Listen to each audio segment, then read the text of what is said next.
Hey everybody, Brooks here, Senior Pastor, First Baptist Church of the Islands. Hope you're having a great day today. Thank you for joining me for today's 5 for 5. So this weekend, part of our family went out into our neighborhood for the big community garage sale. Out here where we live on the island was the weekend for our community garage sale. And I'll tell you, I've done my fair share of garage sales where I have hauled stuff out into the driveway, placed it on tables along with Susie, my wife, as we've set everything up, and then pretty much just kind of entertained people who talked us down on all the stuff we put out there for the next 4 hours. It is a lot more fun to be the one going around to all the different garage sales, carrying your mug of coffee and just sort of checking things out as you go. It's a lot more fun to do it that way. But this past Saturday was the day for that, and man, we just had a blast going around looking at the different garage sales. And here's the thing, whenever you go to a garage sale,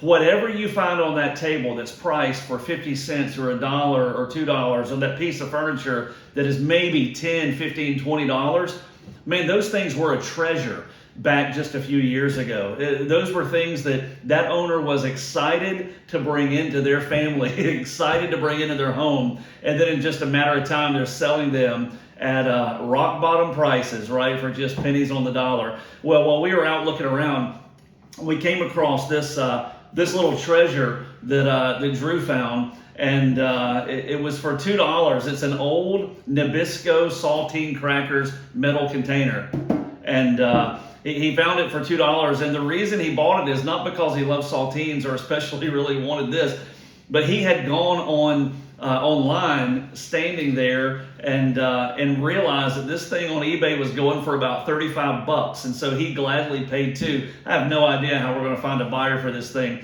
but it was kind of like he found his treasure. If you've ever done garage sales, you found a treasure as well, and I have also. And the funny thing about treasures is that the Bible has a little bit of something to say about that right here in Matthew chapter 13. And it's here that Jesus is speaking. And in Matthew 13, in verse 44, he says, "The kingdom of heaven is like treasure buried in a field that a man found and reburied. Then in his joy, he goes and he sells everything he has and he buys that field."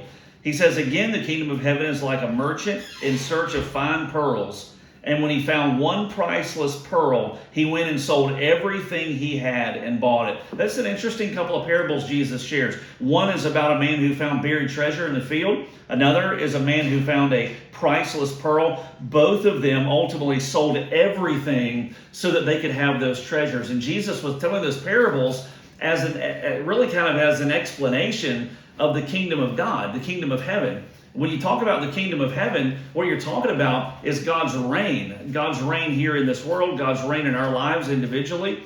And what Jesus says is there is no price tag that we can put on God's reign in our lives. He would tell us in Matthew 6, verse 33, to seek first his righteousness, and everything else will be added to us, right? Don't worry about what we're going to eat or drink or how we're going to clothe ourselves, but seek him, seek his righteousness first. He'll take care of all those other things.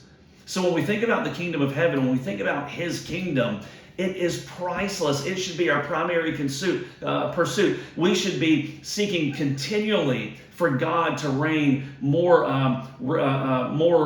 realistically in our lives, in a way where he can truly be said is God over every part of who we are. It's not our career that's first. It's not our pursuit of accomplishment that's first. It's not even our earthly relationships, but rather the pursuit of him for who he is and his reign in our lives that should come first. That is the treasure. The world has missed that. The world treasures everything else but that. But God gives you and me as children of his. He gives us the privilege of pursuing him first and foremost. And when we can truly say that he is first, he is center in our lives, that is the best treasure of all. I don't know if you're there yet today, but I hope that's your desire. And it doesn't come by accident. It comes as you bow yourself humbly before him every day and allow him and invite him to be the God he wants to be for you. It starts with a relationship with Jesus. If you've never given your life to Christ, man, right now the best decision you'll make is to invite Jesus to forgive you and to take over. But if you've done that, invite him to be first and to be center starting today. every day of your life. That's the treasure that you'll find matters the most. Hope you have a great day today.